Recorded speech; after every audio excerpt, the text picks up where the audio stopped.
हरे Krishna everybody, सबका स्वागत है आज के गीता सेशन में।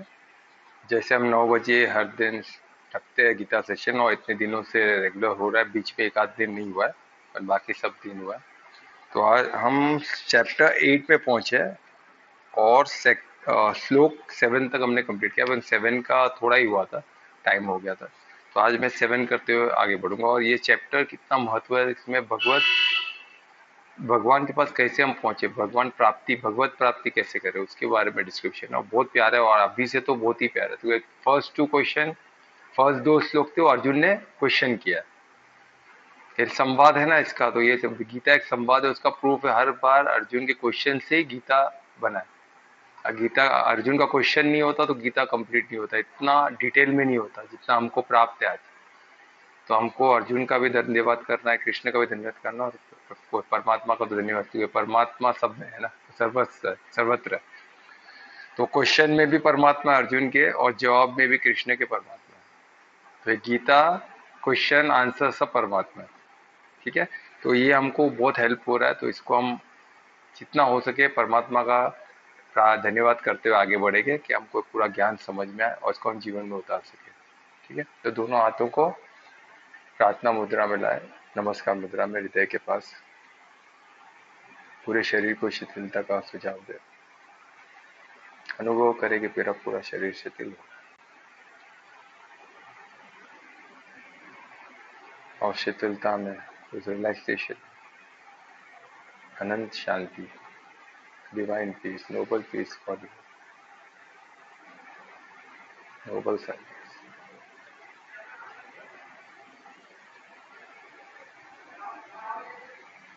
आनंद शांति में परिशुद्ध प्रेम से, भक्ति से परमात्मा को याद करें, उनको धन्यवाद करें इस ज्ञान के लिए, उनके आशीर्वाद के लिए, उनके प्रेम के लिए, उनके मार्गदर्शन के लिए, और उनका साथ आगे भी हमारे साथ बना रहे इस विश्वास के साथ। परमात्मा का धन्यवाद करते हाथों को दर्शन करें, और आंखों में लगाते हुए आगे। श्री गणेश। तो जैसे मैं बताया था, हम चैप्टर 8 में श्लोक 7 पे थे। 7 थोड़ा सा मैंने लिया था, तो उसको कंप्लीट करूंगा। अभी तक श्लोक 6 तक का था क्या, कि मेन क्वेश्चंस थे अर्जुन के, वो सब क्वेश्चन को ऐसे थे कि उसको जो चैप्टर 7 में जो कंफ्यूजन था वर्ड को लेके, वो पूछा है। उसके बाद सबसे इम्पोर्टेंट जो था, कि अंतिम क्षण में, जब मृत्यु के समय में, कि भगवान को कैसे याद किया जा सकता है, क्योंकि इतने हम कमजोर हो जाते हैं, इतने हम बीमारी में, इतने तकलीफ में रहते हैं, तब परमात्मा को याद करना बहुत, वो बोलता है बहुत कठिन है। ये वाकई में आपके भक्त अभी तक के जो ऐसे याद कर पाते हैं क्या? वो तो मुझे बहुत डाउट है। और वो ये भी बोल रहा है, कृष्ण को संबोधित करते हुए, क्या संबोधित कर रहा है? मधुसूदन। मधु एक असुर है, जिसको कृष्ण ने वध किया था, कृष्ण ने। तो बोल रहे मेरे भी जो डाउट्स है, मेरे जो संशय है, वो असुर जैसे, तो आप भी इसका वध कीजिए, और आप ही पुरुषोत्तम है। वो पुरुषोत्तम बोल के फर्स्ट श्लोक में संबोधित करता है, यानी आप ही पुरुषों में उत्तम है, कि मुझे मेरे सब डाउट, मेरे सब आंसर, क्वेश्चन का आंसर देने के लिए आप ही उत्तम, आप ही पुरुषोत्तम। और फिर बाद में बोल रहा है कि आप मधुसूदन, कि आप मेरी, वो मानता है कि मेरे जो संशय है, मैं डायरेक्ट आप पे विश्वास नहीं कर पा रहा हूँ। तो वो सोचो, ऐसे ऐसे संवाद से साधक होने चाहिए। वो अपने जो संशय को भी मानता है गलत है, पर है ना संशय, कोई छुपा के मतलब नहीं है। और किससे छुपाएंगे? परमात्मा तो छुपा ही नहीं सकते आप। तो इससे अच्छा उसको बोल के उसका आंसर ले ले, सोल्यूशन पे लिए मेहनत करें ना। हम क्या करते हैं, सोल्यूशन, संशय को अंदर पालते हैं। सबसे सबसे बड़ी बीमारी मैं देख रहा हूँ आज काउंसलिंग में, जितने पेशेंट आते हैं, वो अपने डाउट को पालते हैं, अपने फियर को पालते हैं। मत पालो, हमको लगता है कि अंदर है ना, क्या फर्क पड़ता है, अरे वो बड़ा होगा, वो इतना खतरनाक, तो असुर है ना। अर्जुन ने बोला, उसको असुर से कनेक्ट किया, कंपेयर किया। असुर मीन्स जो आपको घात कर देगा, उसका असुर के आप थोड़ी ना रह सकते हो। आपको आपको मार के खा जाएंगे। उनके लिए क्या हो, आप उनसे आपको पाना है, क्या पाना है? आपको खा जाएगा, उनको आपको आपका मांस खा लेंगे, आपका जीवन खा लेगा, आपका जीवन को खराब कर देगा। तो अभी कोई ऐसा असुर तो है नहीं, पर वो अंदर का असुर क्या करेगा, अंदर ही अंदर आपको बुद्धि को कम कर देगा, आपका जीवन का जो लंबा जीवन है उसको कम कर देगा। आप में इतनी कमजोरी, इतनी बीमारी आ जाएगी, इतनी कमजोरी आए, वो बोलते हैं ना, मैं एक 100% ये मानता हूँ, और स्पेशली अभी इतना काउंसलिंग करने का मेरा और एक कंफर्म हो गया कि फियर से बीमारी आती है, डर से बीमारी आती है, कंफर्म है। ऐसा साधक मैंने साधा भी और बहुत लोग को देखा भी है, जो डर से ही बीमारी आई है और डाउट से जाती नहीं। हमको लगता है डाउट क्या है, संशय तो नॉर्मल है। फियर को एक बार लोग एक्सेप्ट भी करते हैं, फियर नहीं होना चाहिए, निर्भय होना चाहिए इंसान, भय अच्छा नहीं, ये सब मानते हैं। पर डाउट को कोई ये नहीं मानता है कि खतरनाक है। और अर्जुन ने डाउट को लेके बोला, तो उसमें कोई फियर था नहीं, उसमें डाउट, संशय ही था उसके दिमाग में बड़ा। और मेरे हिसाब से संशय भी उतना ही बड़ा है जितना भय है। तो क्या होता है ना कि टायर में जब गाड़ी चला, गाड़ी में ट्यूब होता है, ट्यूब में एक छोटा सा होल भी रहे ना, वो होल समझो भय के समान है ना, वो है, वो गाड़ी चली नहीं पाएगी आगे, तो आप बना लोगे। पर डाउट कैसे रहेगा, डाउट, वो ट्यूब एकदम पतला हो चुका है, गाड़ी चल रही है, पर अचानक बर्स्ट होगा, किधर बर्स्ट होगा हम बोल नहीं सकते। और जिधर वो बर्स्ट होगा उधर वो टायर गाड़ी मेजर एक्सीडेंट हो जाता है। इसलिए हमको फियर और डाउट दोनों से दूर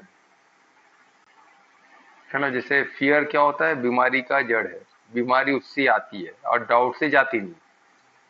जब भी फियर और डाउट का आपको ख्याल आए तो मेरा एग्जांपल याद रखना, ट्यूब का, टायर के ट्यूब का, अगर होल है तो फियर है, यानी गाड़ी आगे आपके जीवन में वो होल हो चुका है, आपको पंक्चर वो ठीक करके आप आगे बढ़ सकते हो। भय इतना खतरनाक, भय आपकी गाड़ी को किधर, हमको पता नहीं चलता है कि हमारी गाड़ी रुक गई है, हम तो वैसे धकल के चलते हैं कि चल रहे, आपका जीवन चल रहा है ना, पर आपका जीवन रुका हुआ है, आगे ग्रोथ नहीं है, ट्रांसफॉर्मेशन नहीं है, रिज्यूनेशन नहीं है, परमात्मा की तरफ बढ़ ही नहीं रहे हो। इंसान का जन्म हमको परमात्मा की तरफ बढ़ने के लिए, एक एक साल गिनने के लिए नहीं, बर्थडे आ रहे एक एक साल हम गिनते बैठे, ये साल का कोई मतलब ही नहीं। बर्थडे मैं सेलिब्रेट नहीं करता हूँ ना, मैं एज में आज 5 ईयर से मैं उसके बारे में सोचना, उसके बारे में डिस्कस करना बंद कर दिया। क्यों? क्योंकि उसका कोई मतलब ही नहीं है, कोई सेंस ही नहीं है उसका। क्योंकि एज ए आत्मा भी हमारा, हम अनंत है, आज भी थे, कल भी थे, और आगे भी रहने वाले। हाँ, शरीर है तो शरीर का भी अगेन डेट का मतलब नहीं। क्यों? ब्लड किसका डेट बताओगे आप? आपको जब आपका बॉडी आपको मिला, मैनिफेस्ट हुआ, तो वो एक डेट हो सकता है, पर उसको आप एज बोल के नहीं चल सकते हो बॉडी का। तो बॉडी का एज, अगर सेल का पकड़ लो तो कुछ दिन है, ब्लड का अलग है, बोन का अलग है, सबका अलग अलग है, और सब यंग है। तो आप कौन सी किसका एज बता रहे? वो बहुत कंफ्यूजिंग है। तो हमको क्या करना है कि एज का डिस्कस नहीं करना है, जितना हो सके तो एज, और बायोलॉ का ऐसे भी साइंस मारती है ना, बायोलॉजिकल एज, बायोलॉजिकल एज देखती है ना, बायोलॉजिकली क्या एज है इंसान का, डेट ऑफ बर्थ तो है अपनी जगह पे, पर बायोलॉजिकल एज, और बायोलॉजिकल एज सबका डेट ऑफ बर्थ के एज से ज्यादा ही होता है। कोई 25 साल का अपना देखेगा, जो उसका 30 आएगा, जो 30 का देखेगा उसका सीधा 45 आएगा, जो 40 का देखेगा उसका सीधा 55-60 आएगा। उसके अपने पैरामीटर है कि बैलेंसिंग देखते हो, बैलेंसिंग प्रॉपर उसका हो रहा है कि नहीं, मसल स्ट्रेंथ है कि नहीं, वो सब देख के देन उसका एक बायोलॉजिकल एज उन्होंने बताते हैं। जो इतना वीक हो गया, मसल वीक हो गया या बैलेंसिंग बराबर नहीं है, तो उससे उन लोग एक स्ट्रेंथ का अंदाजा लगाते हैं। इलेक्ट्रोमैग्नेटिक जो वेव्स बॉडी में, उससे कुछ पैरामीटर रहेगा, हर मशीन का अलग रहता है, और उसके बेसिस पे उन लोग वो तय करते हैं, और कुछ हद तक वो एक्यूरेट भी रहता है। तो मेजर चीज पकड़ते हैं ना, muscle strength and balancing and electromagnetic nerves का पावर, तो उससे उनको मिल जाता है।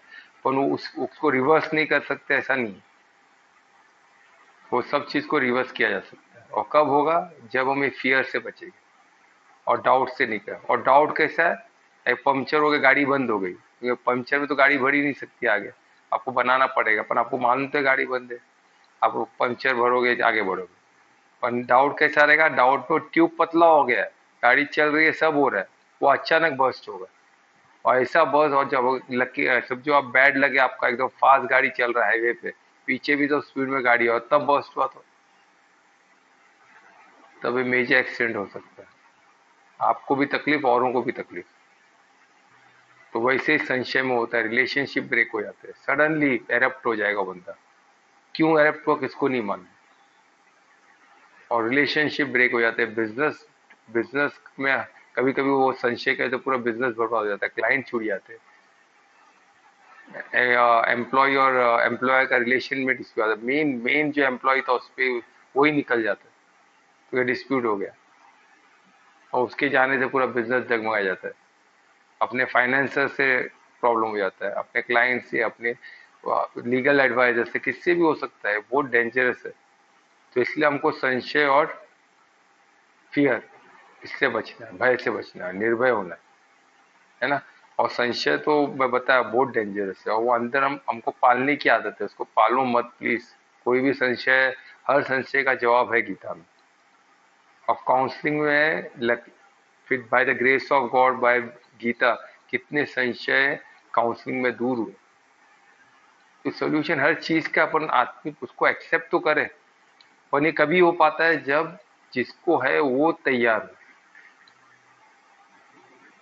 बोलते ना, मदद उसी का कर सकते हो जो खुद मददगार, अपनी अपनी मदद करने के लिए तैयार, जो खुद की मदद करना है, जो खुद वो मानता है सब सही है, मेरा सब परफेक्ट है, मैं जो कर रहा हूँ सब सही कर रहा हूँ, तो फिर खत्म हो गया, फिर उसको सुधारना, उसको लाइक ट्रैक पे लाना बहुत डिफिकल्ट है, बहुत डिफिकल्ट है। तो पहले हम ओपन माइंड करें कि हाँ, ये प्रॉब्लम है, पहले माने। अगर नहीं माने तो भी जब काउंसलिंग में वो उभर के आता है, तब तो एक्सेप्ट करो इस चीज को। और काफी लोग कर लेते, जो लोग को मालूम नहीं है उन लोग को जब मालूम पड़ता है कि ये प्रॉब्लम है, तो काफी लोग उसमें 80% कर लेते, 20%। पर कुछ जिनको मालूम है और जो नहीं करना चाहते, तो उनको वो डिफिकल्ट है ना। तो इसमें देखिए कैसा अर्जुन खुद ही बोल रहा है कि भय, ये जो संशय है, मेरे जो डाउट्स है, वो असुर है, उसको आप वध करो, और आप ही पुरुषोत्तम है, उसको आप ही वध कर सकते हो, आप ही उसको निकाल सकते हो, आप ही उसके लिए सोल्यूशन दे सकते हो, आप ही मुझे गाइड कर सकते हो। तब ये विश्वास आप सामने दोगे तो सामने वाला आपकी मदद कर पाएगा। और कृष्ण क्या है, हाथ, कृष्ण उसके लिए लड़ेंगे नहीं, कृष्ण उसको तैयार कर रहे हैं, और हर डिसीजन अर्जुन का ही होता है, कृष्ण किसी के डिसीजन में इंटरफेयर नहीं करते। तो वो भी हमको भी वही करना चाहिए, कृष्ण तरीका ही बता रहे हैं कि आप एडवाइस करो, गाइड करो, सब करो, आप केपेबल हो तो बिल्कुल करना चाहिए। और किसके करना चाहिए, जो धार्मिक इंसान है। और बाकी लोग को क्या, सिर्फ ज्ञान ज्ञान स्वरूप बनो, ज्ञान का रास्ता दिखाओ। जैसे कृष्ण ने भीष्म पितामह की मदद नहीं कर रहे हो, उनको सिर्फ ज्ञान स्वरूप बन के उनको रास्ता दिखाया कि भाई चलना तो आपको ही पड़ेगा। वो नहीं आए तो अधर्म के साइड पे, अर्जुन माना, अर्जुन धर्म में था बोल के कृष्णा उनके साथ है और उनके मददगार बन रहे, उनको जिता रहे, क्योंकि उनको धर्म की स्थापना करनी है ना, उनको अधर्म की तो ही ना स्थापना करनी है। इन लोगों के बाद कितने भी प्यारे रहने दे, अधर्म के साइड पे तो उनको मालूम है उनका उनका खात्मा होना ही है, वो होना ही है, अधर्मियों का खात्मा होना ही है। पर प्रॉब्लम क्या है, वो आइसोलेटेड नहीं है। महाभारत में आइसोलेटेड है, वो एक साइड आ चुके हैं पूरे, और एक साइड पे धार्मिक लोग, एक साइड में अधार्मिक लोग। पर आज वो सब मिक्स है, इतने मिक्स है कि आज उनको सेग्रीगेट करना डिफिकल्ट है। तो हमको सेग्रीगेट करना है, हमको आइसोलेट करना है, हमको ज्ञान स्वरूप बन के उनको बताना, नहीं मानते उनसे दूर होना, बाकी धार्मिक लोग को अलग करना है। सिर्फ क्या है, ऐसा अलग अलग कोई बीच में रेखा बन के ऐसा दो और अभी नहीं हो पाएगा, सिर्फ बुद्धि से, ज्ञान से, ज्ञान से आप आइसोलेट कर लेंगे। तो एक ज्ञान, परमात्मा क्या है, सर्वज्ञात है, उनको सब पता है। और वो जब हम और परमात्मा कनेक्ट हो जाएंगे तो हम कौन है, हमारा विस्तार हमारे शरीर तक है, हमारा शरीर हमारा और आसपास के थोड़ा एरिया में आता है।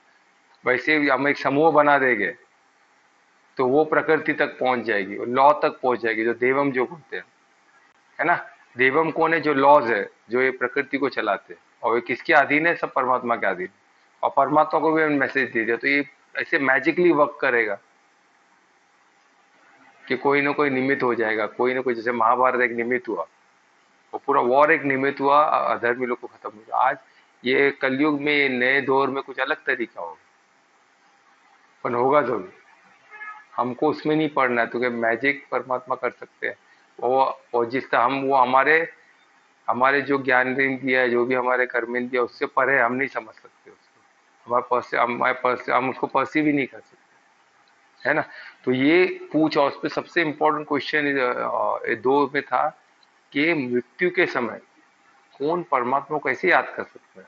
तो कृष्ण ने क्लियरली बोले, जो भी मृत्यु के समय जो भाव रहेगा उसके, जो वो जिसको याद करेगा, जो भाव रहेगा वो पाएगा, वैसे बन जाएगा। उसका आगे का जो फ्यूचर होगा, उसकी आगे की कड़ी रहेगी जीवन की, उसका आगे का मैनिफेस्टेशन होगा, वो उस तरह होगा। उसका एग्जाम्पल भी दिया था, जैसे एक जो ऋषि थे, वो एक जो त्याग योगी थे, वो उन्होंने डियर को याद किया, डियर को लास्ट मोमेंट में लिया, उनको छोटे डियर को बच्चे बड़ा किया, और वो डियर बन गए। तो उनका अफेक्शन, उनको लास्ट समय उनको डियर के बारे में ही सोच रहे थे, उनके भाव डियर के लिए थे, तो डियर बने,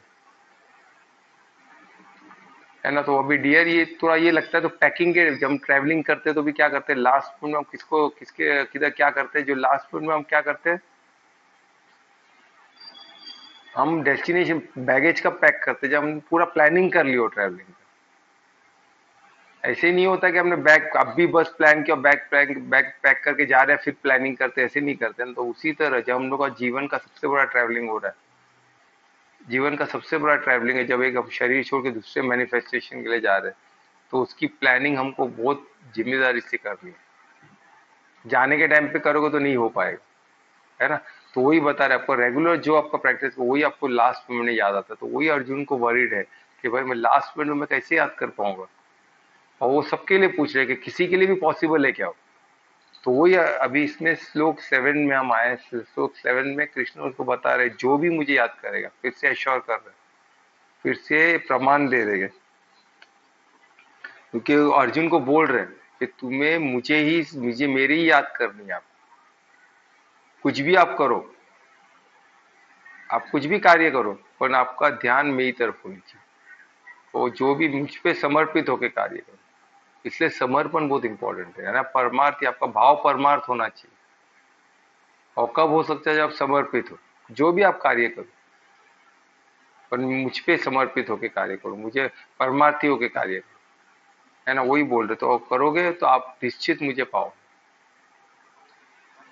और किस तरह करना है, मन को, मन जीत होना है, मन को डिवेट होने नहीं देना, वो तो है ही। परमार्थ हो गए तो मन जीत हो गए आप। और फुल भक्ति के साथ आपको क्या, मुझे याद करना है, और उसमें क्या होगा, आप मुझे प्राप्त करोगे, इसका निश्चित 100% गारंटी दे रहे, विदाउट डाउट बोल रहे, यानी संशय था ना, तो इसका संशय नहीं होना चाहिए तेरे को। ये मैं तुझे गारंटी तो प्राप्त होगा। पर आज के जमाने में प्रॉब्लम क्या, मैं बता रहा हूँ आपको। सब जन क्या है ना, स्पिरिचुअल को अलग लेते हैं, और मटेरियल जो भौतिक भौतिक जो कार्य है उसको अलग लेते हैं, दोनों को अलग अलग करते हैं। जैसे सुबह सुबह उठ के पूजा कर लिया, दिया जला दी, अगरबत्ती कर दिया, हो गया, मेरा स्पिरिचुअल कार्य हो गया। मैं भौतिक में एंट्री कर रहा हूँ, मैं ऑफिस के लिए तैयार हूँ, तो मैं भौतिक कार्य चालू, भौतिक चालू हुआ तो फिर स्पिरिचुअल गया, वो पॉसिबल नहीं है भौतिक में। तो भौतिक में वो क्या बोलेगा, अभी झूठ बोल देगा, कभी लालच में आ जाएंगे, अधर्म धर्म को नहीं देखेंगे। भौतिक है ना, भौतिक में मैंने सुबह प्रे कर दिया ना, हो गया काम। अभी भौतिक में सब करना ही पड़ता है जीने के लिए। और सुबह प्रेयर कितना था, 15-20 मिनट, कोई आधा घंटा, कोई 1 घंटा भी। मैं ऐसे लोग को जानता हूँ जो देर देर 2-2 घंटा करते हैं पूरा, सुबह से लेके पूरा। और लोग जब कुछ एक बोलते हैं ना अपना, रामायण पूरा पढ़ ले गए, या जो हनुमान के बंदर से सुंदर कांड पूरा पढ़ ले गए, पूरा वर्ड टू वर्ड पढ़े, एक एक सवा सवा घंटा लगता है, क्योंकि 1.5-1.5 घंटा उन लोग करते हैं पूरा, करके फिर उन लोग कार्य के लिए निकलेगा ना, अलग कर देते, सेग्रीगेट कर देते। अभी ये सेग्रीगेट करना कौन सा समझदारी है बताइए। इसको रिजेक्ट कर रहे कृष्ण पूरा। आप आधा 1 घंटा, 1.5 घंटा, 2 घंटा भी करो, 24 घंटे में 2 घंटा परमात्मा को याद करो। वो भी, उसमें भी आपका ध्यान है नहीं हो तो ऊपर वाला जाने। सिर्फ फिजिकली आप उधर बैठे हो, पर आपका दिमाग में वही है, कब कंप्लीट करूं, कब मैं जाऊं और कमाऊं पैसा। या ऑफिस में जाऊं, कुछ तो कुछ जो निपटना है, सब धनाधन सब कार्य करना है, पाप सब करना है, पर मैं पहले धुल तो लूं कल का पाप, फिर नया पाप करूंगा, फिर आऊंगा, फिर धुलूंगा। अरे ऐसा होता है क्या? लॉन्ड्री मशीन थोड़ी ना है। ऐसा नहीं होता है कपड़ा आप गंदा करो फिर धो फिर कपड़ा धंधा, ऐसा नहीं होता है। कर्म कर्म का जो बोध गुह्य है, ये ऐसा इतना इजी नहीं है हमको समझने। इसलिए गीता ज्ञान, ये इसलिए ज्ञान में आना, कंटिन्यूस प्रैक्टिस करना बहुत जरूरी है, उसके बगैर नहीं हो पाएगा। इतना आसान होता तो फिर क्या बात होती। सबसे डिफिकल्ट है, हमको लगता है तो क्या है, ये तो बहुत आसान है। कोई कोई लोग बोलते तो आसान चीज करो ना, क्यों मेहनत कर रहे हो। ये आसान नहीं है इसलिए तो लोग नहीं कर रहे। आसान चीज वो है जो हम कर रहे हैं। रोज सुबह उठो, ऑफिस जाओ, कमाओ, परिवार में रहो, बच्चे पैदा करो, शादी करो, बच्चे पैदा करो, बच्चों को बड़ा करो, ये सब आसान है। ये डिफिकल्ट है। जानवर भी तो बच्चे पैदा कर रहे हैं, कौन सा इसमें है। बॉडी बॉडी परमात्मा ने तो वो लगता है कॉम्प्लिकेटेड, पर वो बॉडी से हो रहा है ना। आप क्या कर रहे हो? हम आत्मा है, हम हमारे कर्म में क्या कर रहे हैं। और जो हो रहा है बॉडी से हो रहा है, बॉडी से कर्म कर रहे हैं, जो ऐसे कर्म कर रहे हैं, सब हो रहा है, एक्टिविटी हो रहा है। हम खा रहे तो पच रहा है, तो पचा बॉडी रहा, हम तो ही ना पचा रहे। पर हम उसमें खा क्या रहे, वो भी गड़बड़ कर रहे। हम सोच क्या रहे, बुद्धि सोचती है। बुद्धि अपने आप में एक वंडरफुल चीज है, पर बुद्धि में भरा क्या है, वो हमारे हाथ में ना, क्या भरना। तो हमने क्या भरा है, तो ये हमें सोचना है। इस पे हमको ध्यान देना, हमारा अधिकार पूरे कर्म पे, हमारे कर्म पे, बाकी हमारा कोई अधिकार है ही नहीं। तो इसमें आप सोचो, सेग्रीगेट करके रख दो, और 24 घंटे में 1 घंटा 1.5 घंटा परमात्मा, और बाकी का 20 घंटा 23 घंटा हम सब उल्टे सीधे काम करेंगे, तो हमारा जीवन में कर्म सब गड़बड़ हो गए। तो 2 घंटा 1.5 घंटा आपको बचा सकता है क्या? नहीं बचा सकता। तो इसलिए क्या बोल रहे हैं, इसमें सोल्यूशन क्या दिए। और कुछ लोग वही समय अलग कर देते, तो उसमें क्या, कितना भी आप अलग अलग सेग्रीगेट करोगे, उसको 3 घंटा करो, कोई कोई सुबह शाम 2 टाइम करते, वो और अच्छा है। एक टाइम से 2 टाइम करना और बेटर है। और उसमें भी कितना, ऊपर 1 घंटा, नीचे 1 घंटा, 2 घंटा हो, तो भी आप 24 घंटे में 2 घंटा आपका, बाकी घंटा आप क्या करते हो वो भी उतना इंपॉर्टेंट है। क्योंकि दिनचर्या, योग में दिनचर्या का बहुत महत्व है। आप पूरा दिन 24 घंटा आप क्या करते हो, वो बहुत महत्वपूर्ण है। उसमें एटलीस्ट 50% से ज्यादा आप परमात्मा को याद करो, तब जाके आपका जर्नी थोड़ा, आप परमात्मा को अनुभव कर पाओगे। तभी तो योग माया से आप लड़ पाओगे, परमात्मा को अनुभव कर पाओगे। उनको प्रत्यक्ष करने का आपको पूरा योग माया को भेजना पड़ेगा, जो हमने चैप्टर 7 में किया। एक तरफ भौतिक एनर्जी, एक तरफ स्पिरिचुअल एनर्जी है, और तीसरा जो है, तीसरा चोर है, वो किसको मालूम ही नहीं है, वो है योग माया, जो परमात्मा को हमसे अदृश्य रखती है। परमात्मा का अनुभव नहीं कर पाते, क्यों नहीं कर पाते? योग माया है ना। योग माया परमात्मा, वो एक बहुत बड़ी, वो क्या बोलते हैं, सेलेक्टर है, कोच है, जो सबसे बेस्ट वॉरियर को ही परमात्मा को मिलाती है, सबसे बेस्ट साधन। 24 कैरेट ही पहुंच पाता है परमात्मा का, वो किसी को पहुंचने ही नहीं देगा, जो अदृश्य करके रखेगा, और दिखेगा ही नहीं, आपको अनुभव ही नहीं होगा परमात्मा। थोड़ी खुशी होगा तो हम सोचते परमात्मा ने आया, परमात्मा का अनुभव है। थोड़ा ये हो गया हमको परमात्मा, हम आत्मिक स्थिति तक पहुंचे तो हमको लगता है परमात्मा, आत्मिक स्थिति में भी पीस है ना, और वो परमात्मा नहीं है। वो हमारा आत्मा, आत्मा के, आत्मा तक पहुंचने में भी हमको खुशी होती है। आत्मा भी परमात्मा का एक अंश है ना। तो उस तक भी पहुंच गए तो आपको बहुत ऐसे लगेगा कि आप परमात्मा को पा ली, पर वो परमात्मा नहीं है। तो आत्मिक स्थिति आने के बाद फिर आपको योग माया को भेजना पड़ेगा। तब तक आप योग माया को भेद ही नहीं सकते हो, समझ ही नहीं सकते हो, है ना। समाधि, जब हम समाधि में आएंगे, योग सब जब हम आत्मा तक पहुंचेंगे, वो भी एक समाधि है, जो आत्मा से एक हो जाना, शरीर से परे रहना। और एक फिर बाद में सेकंड जो फिर बाद में आत्मा से परमात्मा तक पहुंचने की, जब हम ध्यान करेंगे और जब समाधि में पहुंचेंगे, आत्मा परमात्मा एक हो जाएगा, तब आप योग माया को भेद पाओगे। जब परमात्मा आपके सामने प्रत्यक्ष हो गए, आप उनके सामने प्रत्यक्ष हो। तो योग माया को, योग माया का वर्णन चैप्टर 7 में लास्ट में हुआ था। तो योग माया है तो उसको योग से ही भेदा जा सकता है। तो योग कितना इंपॉर्टेंट है, तो योग शास्त्र एज अ साधक हमको योग करना, योग का अभ्यास निरंतर करना, और ये चीज जितना जल्दी हो जाए उतना जल्दी चालू करो, उसको बुढ़ापे के लिए मत छोड़ो। लास्ट मोमेंट में कुछ नहीं हो पाएगा, फिर जन्म लो, फिर विष्णुमूर्ति सब भूल जाएंगे, और फिर में जन्म मृत्यु के टाइम क्या सोचते हो वो हमको मैनिफेस्टेशन मिलेगा।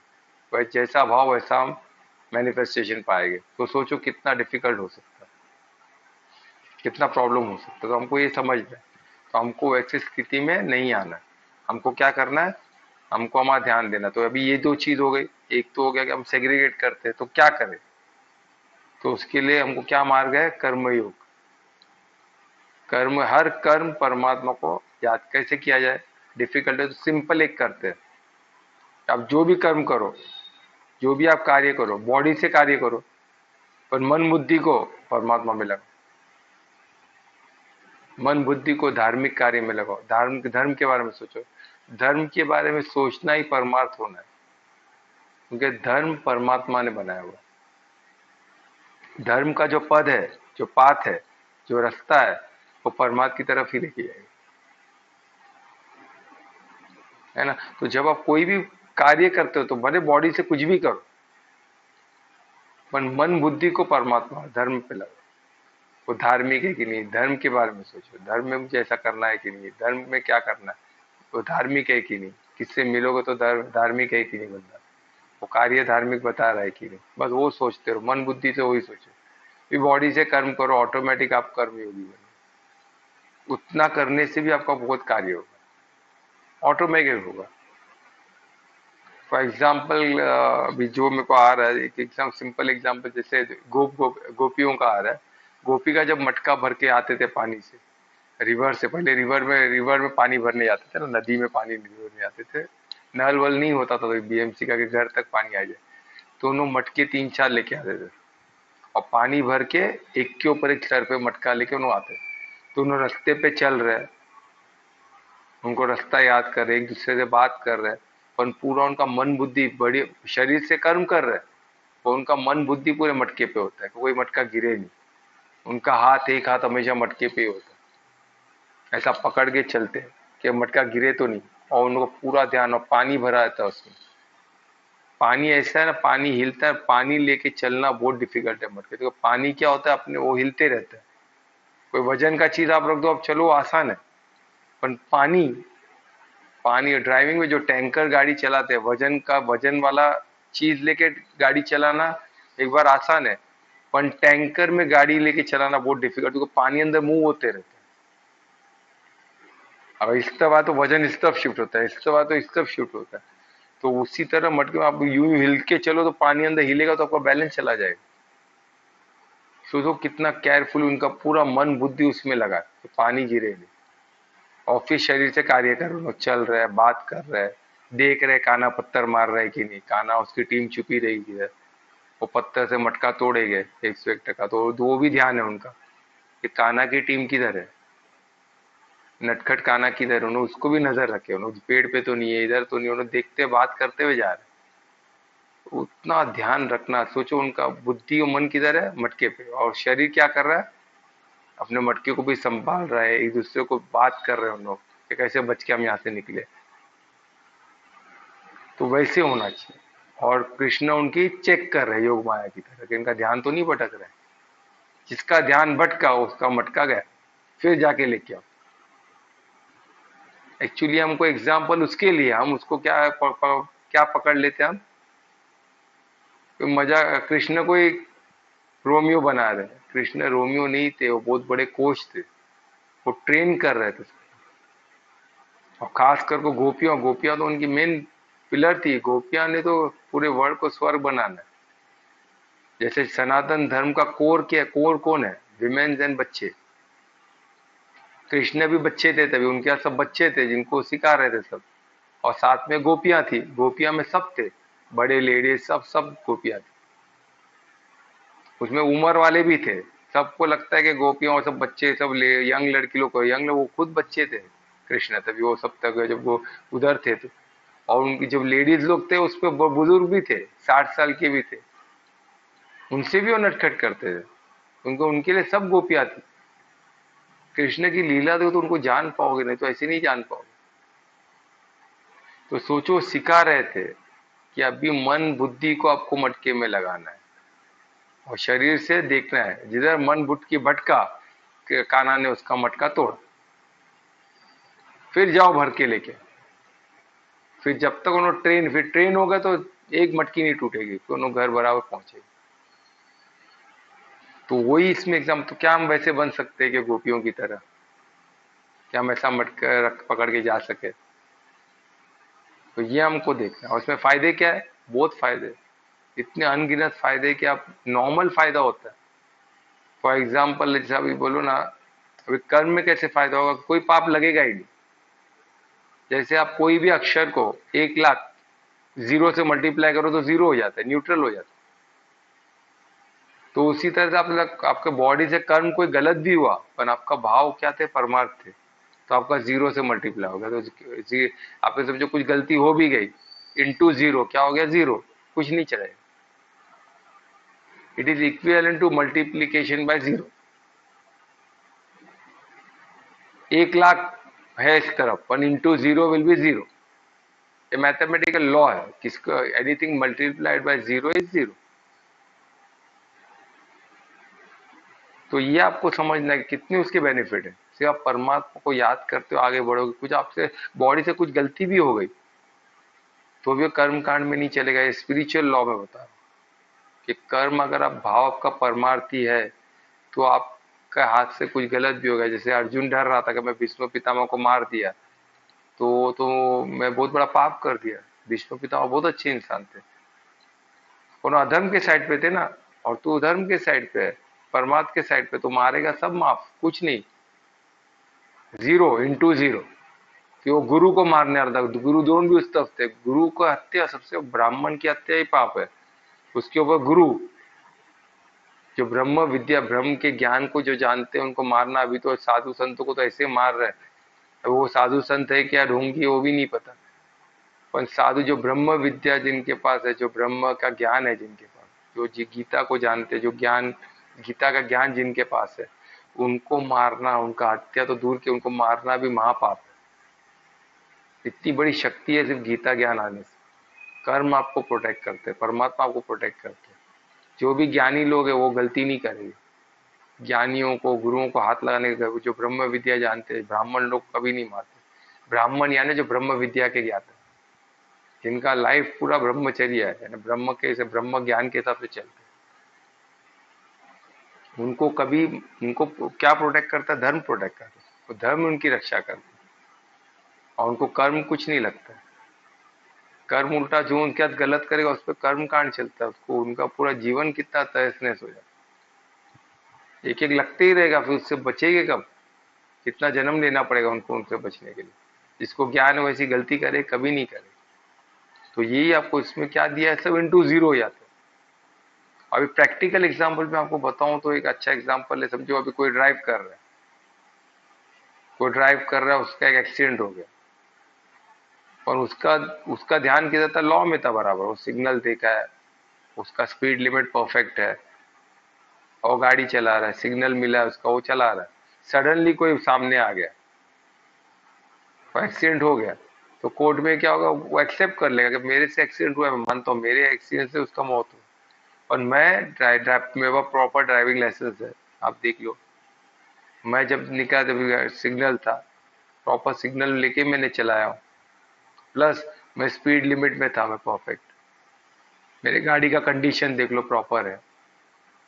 और वो बंदा सामने आ गया भाग भाग के, वो भी प्रूफ है, वो ड्रिंक है जो भी है, तो कोर्ट उसको माफ कर देगी, एक्सपेक्ट है। उसको कोई गलत, उसका कोई इंटेंशन नहीं था, और ना वो रैश ड्राइविंग, कोई लॉ को उसने ये नहीं किया। वो सामने आ गया तो कोई क्या कर सकता है? तो उसको कुछ भी सजा नहीं होगी, क्यों? उसका ध्यान लॉ पे था। तो वैसे धर्म, धर्म क्या होता है? जो कॉस्मिक लॉ है उससे हम सीखना। कॉस्मिक लॉ, धर्म को हमको इजी वे में गीता में समझा है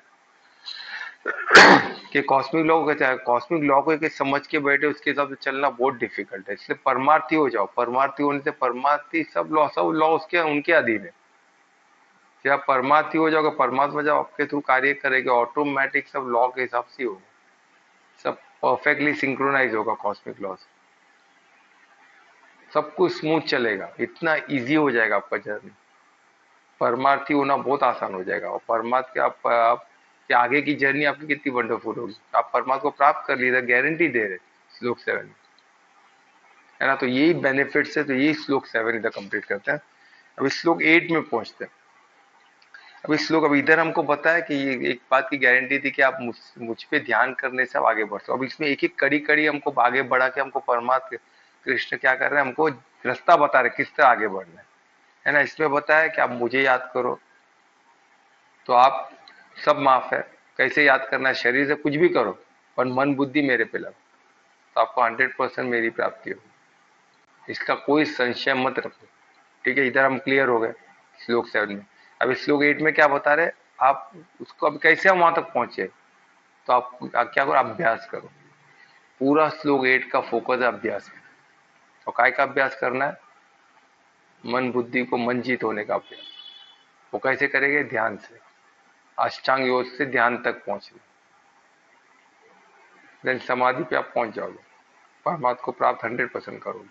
तो मैं क्या करने बोल रहे, ध्यान करने बोल रहे, ध्यान की विधि करने, कैसे करना, निरंतर अभ्यास करना, रोज सुबह उठ के अभ्यास करना, रोज अभ्यास करना है। तो आधा घंटा अकेले बैठ के अभ्यास करना, है ना। इसमें हमको बता रहे कि निश्चित रहे, तेरा असल संचय निकाल देगा तो मुझे प्राप्त करेगा ही। और इधर विधि क्या बता रहे 8 में, कि आप अभ्यास करो, रोज ध्यान में रहो। आपको धीरे धीरे धीरे, आपका आधा घंटा ध्यान है तो आप धीरे धीरे धीरे आप याद मुझे रख के, तो आप कहते मंजित बनिए, मंजित बन गए तो आपके कर्म मन बुद्धि मेरी तरफ रहेगा, आपका कर्म, आप कर्म योगी बनोगे। उसका आपको साधक बन के आपको करना पड़ेगा। साधक बनेगे तो हर चीज आप में, हर चीज को आप साधोगे, और साधोगे, साधना ही ध्यान की, ध्यान के अष्टांग योग का, अष्टांग योग में जो जो 8 लिम्स है वो क्या है, साधना ही है ना, एक एक चीज को, यम नियम आसन प्राणायाम, ये सब साधने की एक एक स्टेप्स है। तो आप साधते हो, ध्यान तक आराम से पहुंच जाओगे। एक बार ध्यान पहुंच गए, फिर आपको क्या करना है, ध्यान को आधे घंटे से 24 घंटे तक लेके, कैसे लेके आना है, कर्म योगी बन के। 24 घंटा बैठे नहीं, कर्म करते समय भी आपका ध्यान मन बुद्धि उधर रहे, और वो चीज पॉसिबल है, 100% पॉसिबल। और ये नहीं डिफिकल्ट है, 24 घंटा रखना डिफिकल्ट है, पर 1 घंटा, उसके कई प्रैक्टिस के बहुत टूल्स है हमारे पास, जब हम डिस्कस करेंगे तो वो टूल्स भी मिल जाएंगे। और सब योग शास्त्र में दिया हुआ है, सब टूल्स दिए, पर अभी कौन सा टूल किसको काम आया वो कैसे मालूम पड़ेगा। तो उसके लिए ट्रेनर की जरूरत है, कोच की जरूरत है, गुरु की जरूरत है।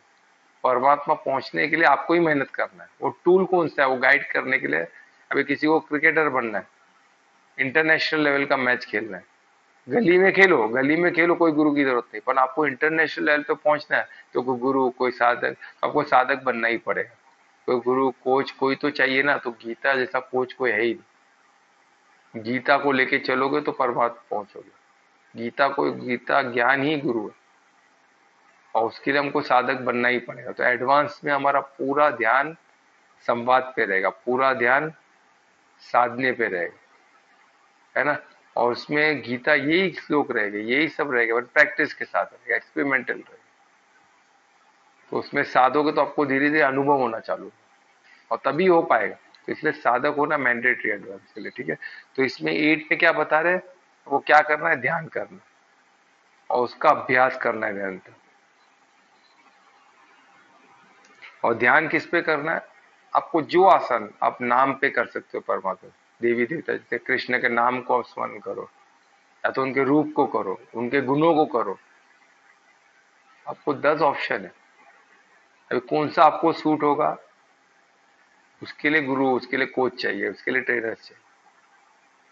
तो उसमें चलना तो आपको ही है, कोई भी आपको उठा के नहीं, कोई बोलते ना गुरु के गुरु ही मेरे को पहुंचा देंगे उधर, वो नहीं होने वाला। गुरु आपको मार्गदर्शन दे सकते हैं, रास्ता गुरु को मिलेगा, गुरु आपको डायरेक्ट नहीं दे सकते, क्योंकि तप के बिगड़ कोई भी फल का कोई महत्व ही नहीं है। आपको तपना पड़ेगा,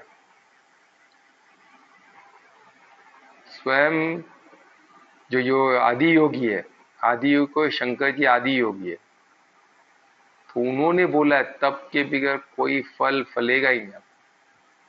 मैं दे भी दूं, डायरेक्टली आपको हाथ में दे दूं कि ये लो फल, तथा आपको कुछ सिद्धियां दे भी दी, तो बिगड़ तब के आपको उपयोग करनी, वो आपका फायदा करी, वो आपका नुकसान ही करेगी। तो तब बहुत जरूरी है। और तब कब आएगा? तब डायरेक्ट नहीं आता है, तब के पहले मंथन होता है। मंथन करोगे उसके बाद, फॉर एग्जाम्पल मैं बता रहा हूँ, पहले ही बता चुका, एक बार फिर बताऊंगा शॉर्ट में। जैसे अभी अभी आपको देसी घी बनानी है। घी क्या बहुत साल तक चलता है ना, तो दूध को रखोगे एक दिन में ही फट जाएगा, तो आप क्या करोगे, दूध को पहले दही बनाओगे। दही कुछ दिन आप रख सकते हो, फिर दही को आप क्या बोलोगे, दही को छाछ को मंथन करोगे तो माखन निकलेगा, तो मंथन जरूरी है। तो मंथन करोगे तो माखन निकला, तो मतलब माखन को, अभी माखन कुछ दिन और चलेगा, फिर माखन को आपको तपाना पड़ेगा अग्नि में, तब जाके उसमें से देसी घी निकलेगा। और देसी घी वर्षों तक चलता है, प्योर देसी घी सालों तक चलता है, और वो उसमें फायदा, उसमें बहुत ताकत है। आज पूरी दुनिया मान रही है कि देसी घी जैसा कुछ है ही नहीं। तो देसी घी इतनी शक्ति, पर वो कैसे, दूध प्रॉपर होना चाहिए, कि उसका मंथन सही होना चाहिए, कि उसको तपा के फिर देसी घी निकले। तो उसी तरह हमको भी क्या करना है, पहले मंथन करना है ज्ञान का, पहले ज्ञान तो मिले। प्रॉपर दूध ही नहीं रहेगा, कुछ भी किसको भी मंथन तो नहीं होने वाला। तो प्रॉपर गीता ज्ञान को हमें दूध समझ के उसको, उसका दही बन गया, उसको फिर माखन, उसको मंथन करके उसमें से माखन निकालना जो हमको सूट हो सके। अच्छा, मंथन करके निकाल तो हमारा ज्ञान हुआ। कि उसको तप के, योग अग्नि तप के, यानी आप साधक बन के उसको प्रैक्टिस करके तप के आपको उसमें से देसी घी निकलेगा, जो आपको परमात्मा की तरफ पहुंचे, है ना। तो वो इसमें बोला गया कि आपको निरंतर, वो क्या, उसी को अभ्यास बोलते हैं। अभ्यास यानी प्रैक्टिस।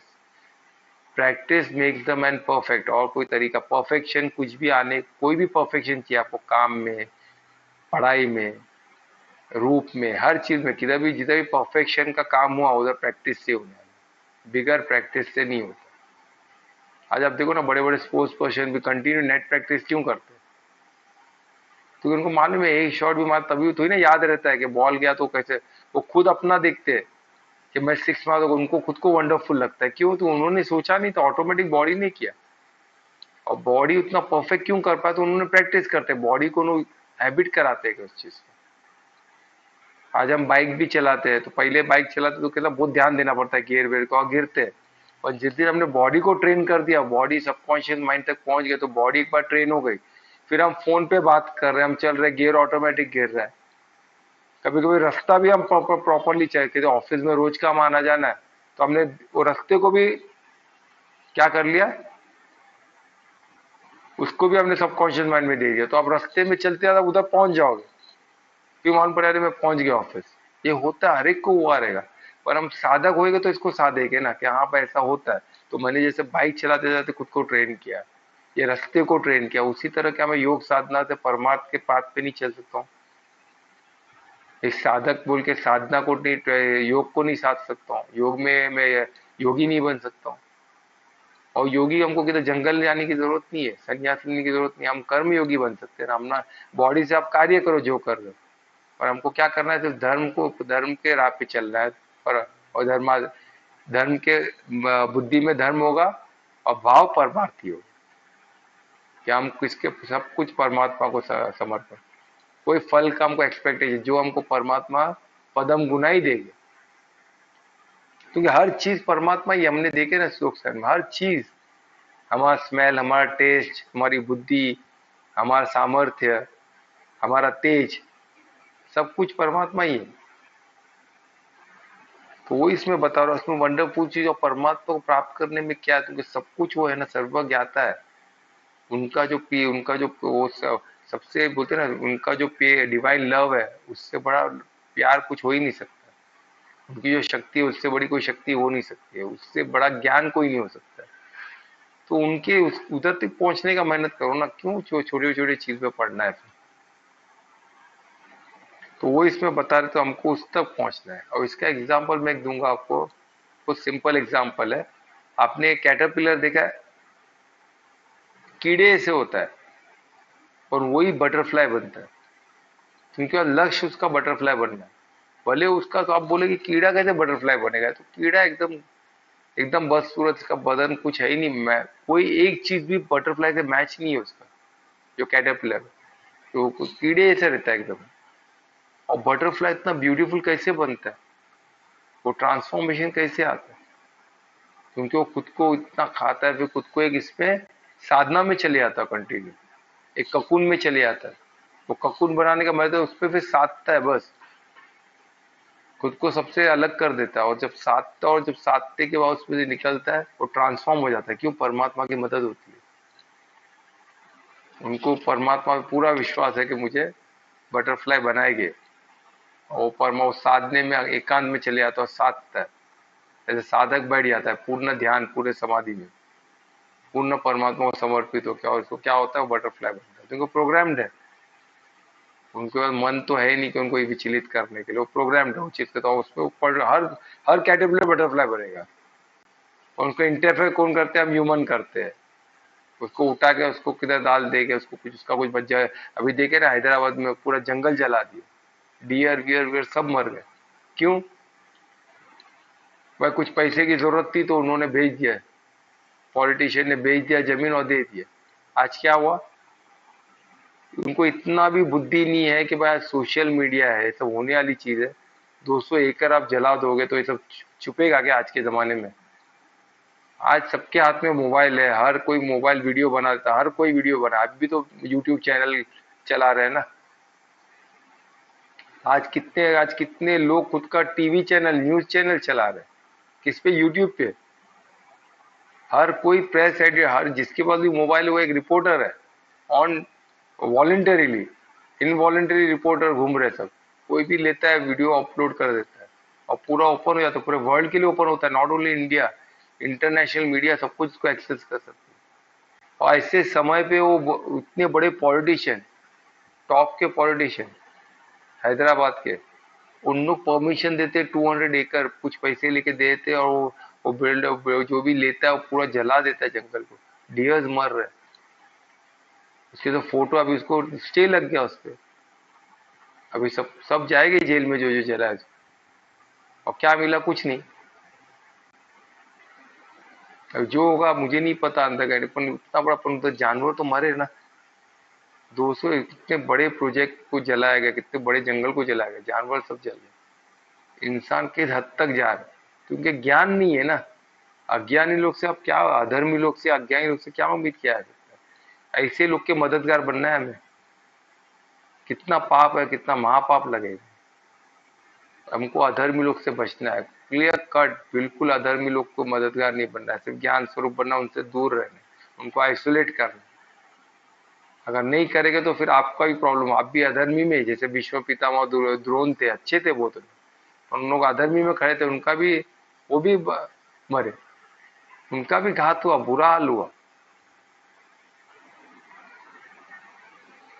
विष्णु पितामह तो उस पे छैया पे थे, बाण के, कितने दिन तक वो दर्द में थे। आखिर तक उनको डाउट था, फिर लास्ट में उसने पूछे कृष्ण को, क्या है जो हुआ वॉर में सही हुआ क्या? तब कृष्ण ने बताया कि धर्म के लिए सब, कोई प्रतिज्ञा, कोई वचन, कोई इंपॉर्टेंट नहीं है। सब पाप वाप सब सही हो जाता है, अगर आप धर्म के साइड पे हो सब सही है, कुछ गलत नहीं। विश्व पिता को तब भी लग रहा था कि कुछ गलत हुआ है, इसमें जांग तोड़ के आपने दुर्बल, उधर तो नहीं हाथ लगाना था कि आपने किसी का तो कुछ झूठ बोल के द्रोण का हत्या करा दी। कुछ कुछ अपने करण को नीचे था, उसके हाथ में हाथ, फिर भी उसको मारे। तो अब एक एक सब एक्सप्लेन करते उनको, सब अधर्मी लोग के सामने सब किया था। अधर्मी लोग के लिए कोई देखने का नहीं, क्योंकि अधर्मी आपको नहीं बचेगा, नहीं छोड़ेगा, नहीं। सब प्रतिज्ञा, लॉ सब कुछ नहीं, धर्म के लिए सब कुछ किया जा सकता है, सब माफ है, तुम्हें मल्टीप्लाइड बाय 0, कोई पाप नहीं लगता है। तो आपको आइसोलेट करना पड़ेगा। क्लियर क्लियर इंस्ट्रक्शन 7-8 में हमको क्लियर ही मिला। ठीक है, तो ये श्लोक 8 इधर हुआ, तो हम श्लोक 9 पे चले गए। टाइम हो गया क्या? तो हम 8 तक रुकते हैं। बहुत इंपॉर्टेंट है, इसमें स्लो एक एक एक्सप्लेन कीजिए, कारण ये बेसिक में अपने आप में पर्याप्त है। एडवांस में हम साधेंगे, वो प्रैक्टिकल होगा, एक्सपेरिमेंटल होगा, ठीक है। पर ये अपने आप में कंप्लीट, इसमें मैं थोड़ा टाइम लेके चल रहा हूँ, तो थोड़ा एक कोई पकड़ लो पॉइंट तो बहुत अच्छा होगा, ठीक है। तो किसी को कुछ क्वेश्चन है कि अभी तक का पूछ सकते हैं प्लीज।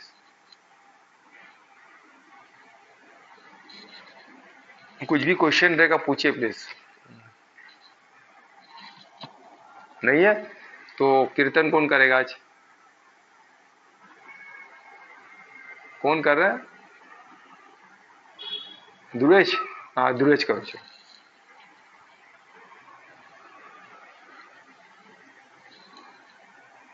Okay very good.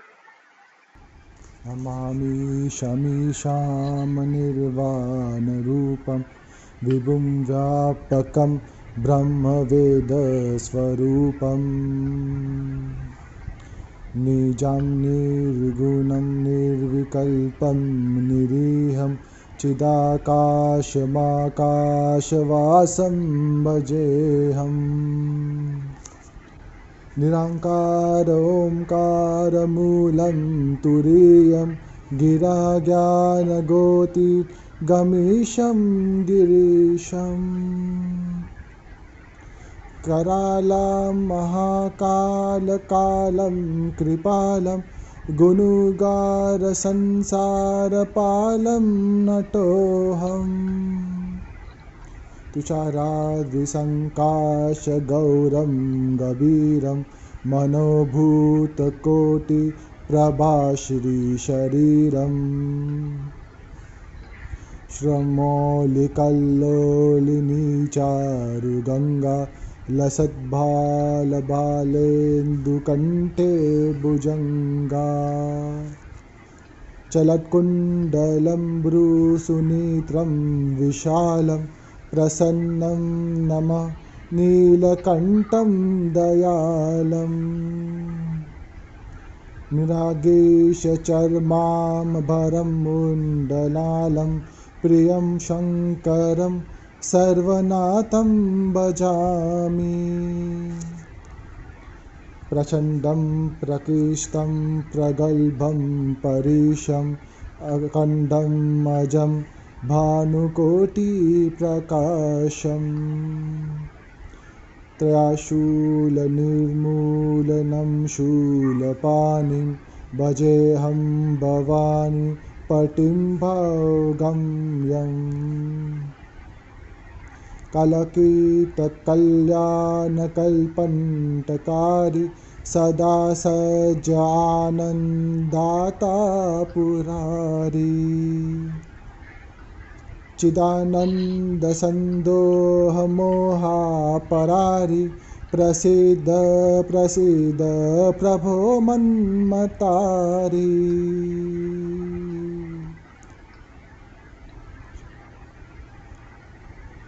नवादोम्नातपादारविदं भजन्ति हलोकि परिवानराणाम्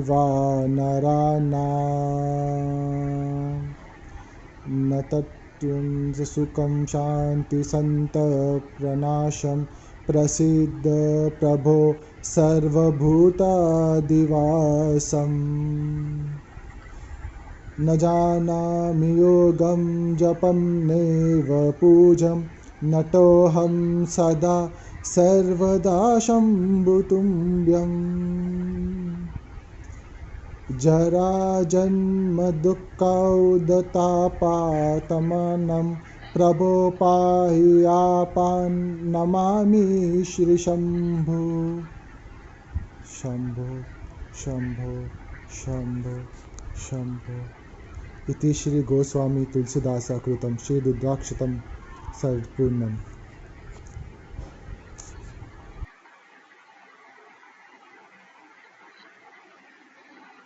हर हर महादेव। बहुत अच्छे ध्रुवेश, बहुत अच्छे, वेरी गुड। बहुत मेहनत की है, दिखने में आ रहा है, वेरी गुड। ऐसे ही practice, practice makes the man perfect. ये ध्रुवेश से सीख सकते हैं। ध्रुवेश पहले एक एक श्लोक को याद करने से बहुत समय लगता था, आज एक एक दिन में वो श्लोक याद कर, वही practice make the man perfect, इसके जीते जागता एग्जाम्पल हमें मिल गया ध्रुवेश। ठीक है, तो अभी हम 3 बार महामंत्र बोल के किसको कंप्लीट करेंगे। तो कौन, अनीता बोलने वाली है? हाँ बोलो बोलो, अभी तुम बोलो ना, बोलेगी, बोलना ज्वाइन कर, चलो ज्वाइन कर। हाँ कल्पना ज्वाइन। हरे कृष्ण।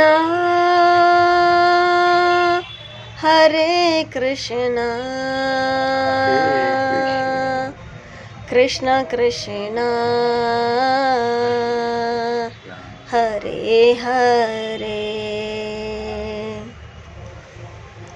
हरे रामा हरे रामा राम राम हरे हरे हरे कृष्णा हरे कृष्णा कृष्ण कृष्ण